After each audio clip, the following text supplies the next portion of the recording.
नमस्कार दोस्तों, आज हम भारतीय सेना में जो बदलाव हो रहे हैं उनके बारे में संक्षिप्त चर्चा करना चाहते हैं आप लोगों के साथ कि आप लोगों के सम्मुख अपने विचार रखना चाहते हैं एक पूर्व सैनिक होने के नाते कि भारतीय सेना में पहली बार ये सभी लोगों को अवगत हो गया होगा कि जो सरकार सेना के लिए नई भर्ती करेगी वो सिर्फ 4 साल के लिए होगी और उसमें से 25% यानी 100 भर्ती करेंगे तो 25 आदमी उसमें परमानेंट रखेंगे 4 साल बाद।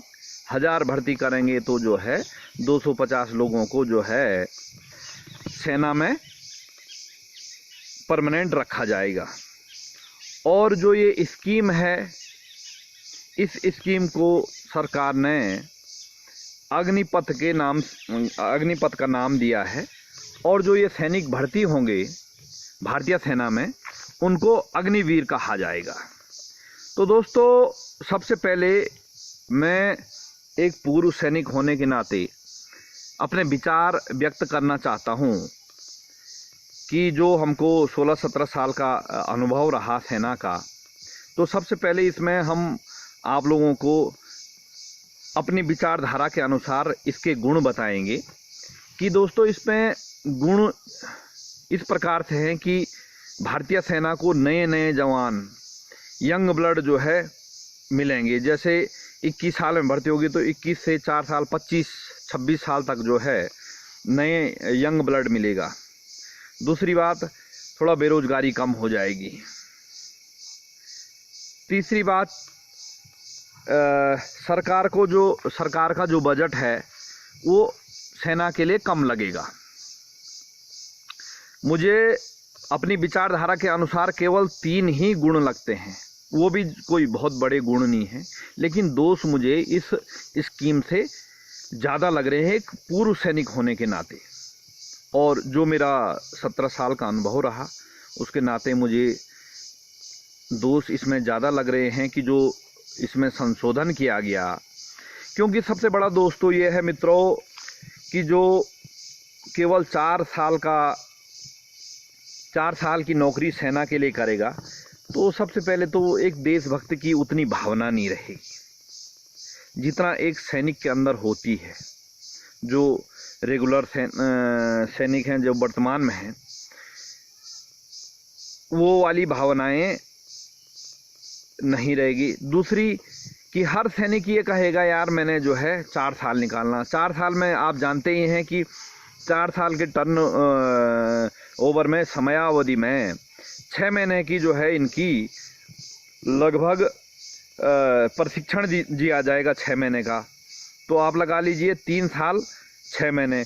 उसमें से मुझे लगता है 4 साल में ज़्यादा नहीं तो 30 दिन से 50 दिन के बीच इनकी छुट्टी भी होगी। तो लगभग ये लगाइए 3 साल वो जो है सेना को सेवा देंगे। अब 3 साल की सेवा वो सेना को देंगे, देश को देंगे। तो आप जान सकते हैं कि 3 साल का कोई जो है इतना लंबा समयावधि नहीं होती है। इतने में तो जो है वो नए इलाके में जाएंगे तो वहाँ की इलाके का जो है वो जानकारी हासिल नहीं कर पाएंगे।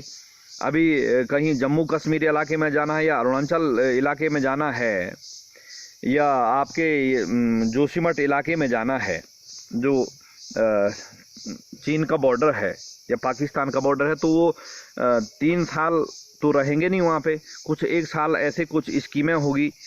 तो मेरे बोलने का तात्पर्य है सरकार ने ये जो कदम उठाया मेरी विचारधारा से, तो ये सरासर इसमें दोष ज़्यादा है, गलत भी नहीं कह सकते हैं। कहीं ना कहीं हम तो सरकार में जो है काफ़ी बड़े बुद्धिजीवी लोग बैठे होंगे, उन्होंने काफ़ी मंथन किया होगा। लेकिन 2 दोष मैंने आपको बता दिए हैं। तीसरा दोष ये होगा दोस्तों कि जो इनके माना कोई मेरे जैसा मगरा सैनिक जो है सेना में जाएगा तो 3 साल में तो वो समझ ही नहीं पाएगा सेना को और उसको फिर यही रहेगा यार 3 साल बाद जाना है, 3-4 साल बाद जो है यहाँ से सेवानिवृत्ति जाना है, तो क्यों वो दिल लगा के वहाँ पे काम करेगा। ठीक है साहब। चौथी बात कि कहते हैं कि 25% परमानेंट होंगे, लेकिन 25% परमानेंट होने में जो स्कीम रहेगी तो उसमें भी कुछ भ्रष्टाचार के मामले सामने आ सकते हैं। सरकार को थोड़ा सी इन चीज़ों को भी समझना पड़ेगा, क्योंकि उस समय जो भी थोड़ा सी जो सैनिक परमानेंट होंगे तो उनके पास कुछ पेमेंट वगैरह से जो है कुछ पैसे आ जाएंगे। कोई गरीब घर का होगा तो उसके पास 2-4-5 लाख रुपए आ जाएगा। तो उससे ये हो सकता है कि कुछ जो टीम सेलेक्ट करेगी, जो टीम ये देखेगी कि इनको 4 साल से ज़्यादा रखना है 25% को, तो हो सकता है वो भी जो है, क्योंकि हमारे भारत का सबसे बड़ा दुर्भाग्य ये है कि यहाँ की ओरिजिनल चीज़ बाद में आती, उसका तोड़ पहले आ जाता है।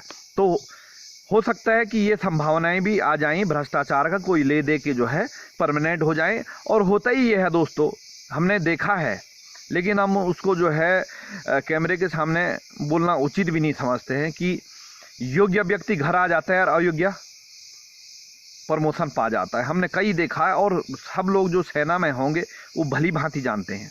ऐसा नहीं कि सब के सब, लेकिन लगभग 40% ऐसा होता है, और उसमें कई मामले सामने भी आते हैं, कई जो है ऐसी फाइलें दब जाती हैं। तो इस प्रकार के जो है मामले आ सकते हैं, और जो देशभक्ति की वो है भावनाएं हैं वो कम होगी। अभी बनाता कौन है, न्याय अपना कार्यपालिका ने कार्य किया, काम उन्होंने बनाया कि भाई ये स्कीम और पास करो इसको। नेता आप जानते ही हैं, मैं इसके बारे में दूसरी वीडियो बनाऊंगा कि मुख्यमंत्री महोदय 1 महीने के लिए मुख्यमंत्री बन गया तो उसका पेंशन लागू हो गया, लेकिन सेना में अभी जो है धीरे धीरे कह रहे हैं कि फैक्ट्री में काम करेंगे, किसी कंपनियों में काम करेंगे। तो दोस्तों सबसे पहले देश की सुरक्षा है। कंपनियों में काम करना तो जो है वो एक नहीं करेगा तो दूसरा करेगा, दूसरा नहीं करेगा तीसरा करेगा, तीसरा नहीं करेगा तो जो है आयात विदेशों से हो जाएगा। कंपनी में जैसे हमारे जो है पुराने लोग चलते थे बिना कंपनी के, तो वैसे भी चल जाएगा। लेकिन सरासर ये जो है देश के साथ एक प्रकार से मेरा अपना निजी नज़रिया ये है, विचारधारा ये है कि देश के साथ ये धोखा है, और इसमें गुण कम है और दोष ज़्यादा है। बेरोजगारी है, हम समझ रहे हैं बेरोजगारी है, लेकिन इस प्रकार से आप देश के जिनके जिम्मों पे देश के सीमाओं का सुरक्षा है, आप उनके साथ ये धोखाधड़ी करना थोड़ा सी जो है हमारे देश को खतरा हो सकता है, और इसके परिणाम गंभीर होने की आशंका है।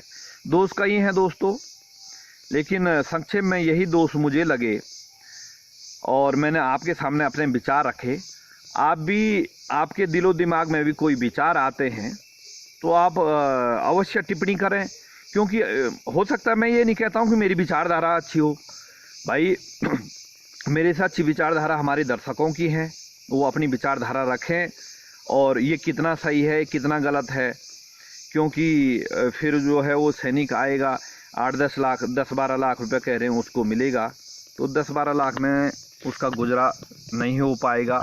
यदि वो लड़का कहीं बाई चांस सेना में नहीं गया तो वो अपनी तैयारी और कुछ तैयारी करेगा। अब सेना में जाके वो 4 साल रहेगा, आप उसको 4 साल बाद 25-26 साल की उम्र में आप उसको फिर दोबारा बेरोजगार कर देंगे। तो दोस्तों ये रहा आज का वीडियो, और अपनी प्रतिक्रिया अवश्य दें, और मेरी विचारधारा तो ये रही, और आपकी क्या विचारधारा है इस पे टिप्पणी करने की कृपा करें। मैं देवेंद्र कर्णवाल की तरफ से आपको हार्दिक धन्यवाद। जय बद्री विशाल, जय सीताराम।